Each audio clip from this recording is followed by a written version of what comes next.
রাসূলুল্লাহ সাল্লাল্লাহু আলাইহি ওয়াসাল্লাম বলেছেন, জাহান্নামের উদ্বোধন করা হবে তিনজন মানুষকে দিয়ে। প্রথম ব্যক্তি হচ্ছে একজন শহীদ, তাকে ডেকে আনা হবে। কি করেছো সারা জীবনে? সে বলবে, আমি আল্লাহ আমার পুরো জীবনটাই তোমার পথে দিয়ে দিয়েছি।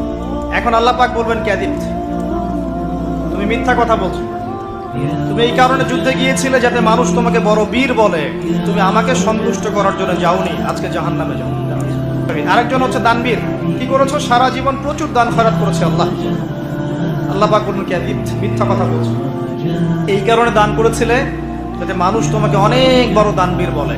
তৃতীয় ব্যক্তি, সে আমাদের মতো একজন আলেম, কারি, হাফেজ, মাওলানা সাহেব। কি করেছো সারা জীবন? আল্লাহ ইলম অর্জন করেছি, আমল করেছি, মানুষকে দাওয়াত দিয়েছি। আল্লাহ বলবেন, কাযিব, মিথ্যা কথা বলছো। এই কারণে করেছো যাতে মানুষ তোমাকে বড় আলেম বলে, বড় শায়েখ বলে, তুমি এই কাজ করেছো, আজকে জাহান্নামে যাও।